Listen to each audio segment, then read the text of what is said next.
Galingan sa pagdedma ang pag-uusapan. Master na master yan ni Piang Smith dahil di raw uso sa kanya ang magpa-apekto sa bashers.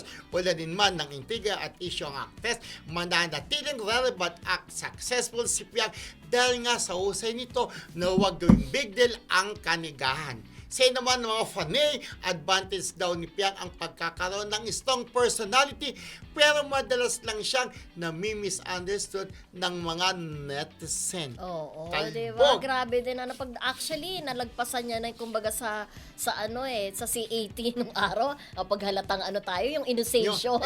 Yung initiation na tinatawag, yung pagsubok, yung mga actually nalagpasan niya na yung matitinding bash sa kanya, 'di ba? Yung lalo na nung kasagsagan nga nung isang reality show, yung pagkukumpara niya na mas better yung kanilang batch kaysa doon sa grabe binash talaga eh. Kasi hindi nakilala yung singer, di ba?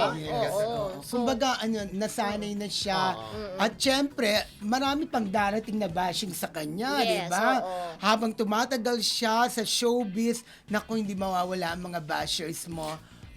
Piang, kaya maging matatag ka. Pero sabi nga misunderstood lang siya, di ba? Mabuti na lang yung mga fanay niya, lalo si Mami Merly, hello, di ba, naintindihan siya, di ba? Buti strong ang personality niya. Tsaka ang maganda, di ba, sabi nila nung paglabas niya dahil sila naman talaga ang pinakamataas ang views talaga. In fairness. Nung batch nila talaga ang pinakamaraming views na nakuha, di ba? At vindicated siya dahil lahat ng project niya naging successful, yung kanyang serye with ni JM Ibarra. Tapos itong napakahirap patunayan na na itong pelikula, 'di ba, na Almost Us na kumita.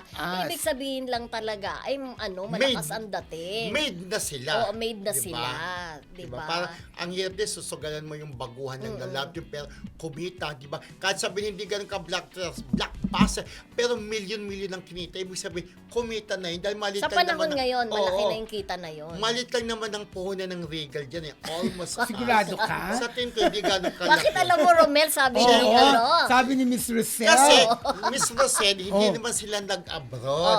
Unlike yung mga ibang pelikula na nag-abroad, di ba? Kasi sabi nga nila, ay malit lang ba ang puhunan? Kayang-kaya. At kumita ng bonggang-bongga. At saka walang mga effects, di ba? Ang nagpapamahal minsan sa isang pelikula, yung mga special effects, tapos yung mga out of the country na location, mahal yun, di ba? Minsan din sa talent fee, sa talent nagpapamahal. fee. Pero siyempre naman, alam naman natin sa Piang. Parang feeling ko bilang baguhan, hindi naman ganun kalaki din yung Basta ang mahalaga na patunayan ng Piang tsaka ni JM na kami ay made na dahil ang love team namin ay tinatangkilik ng kanilang mga supporters. Congratulations, JM Piang.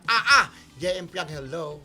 And for sure, masusundan ang pelikula nila together. At sabi daw, dapat sa Star Cinema. Actually, dapat talaga. Sana si Direk Cathy Garcia Molina, no? Kasi mga sikat na love teams dati before na ng kanya-kanya na ng landas. Dumaan. Dami sa Star Cinema. Tsaka dumaan kay Direk Cathy Garcia Molina. At saka, balik tayo kay Piang. Okay. Natuto na rin siya kasi syempre, bilang baguhan nun, minsan hindi mo alam kung anong sasabihin mo, di ba? Mamimisinterpret ka ng ibang tao. Ngayon, for sure, matalino na siya at alam na niya talaga ang sistema at kalakaran sa show. O kasi pagbaguan ka pala, parang ay makikiramdam. Paano pa talaga dito sa show business, diba? Pero ngayon, kaya niya na. Sabi nga niya, estong na ako. Pero magaling siya sa mugot, bungis-kis-bungis. Parang Maricel Soriano. Oo. Yung akala mo kapag nagsalita ka, okay, yun pala sa hindi. iba. Oo. Pero minsan din tayo kapag sa bigla-bigla pagsalta tayo, parang wrong choice of word na sinasabi. Di ba? May ganon. Kaya si Piang, ay maintindihan niya naman fanay.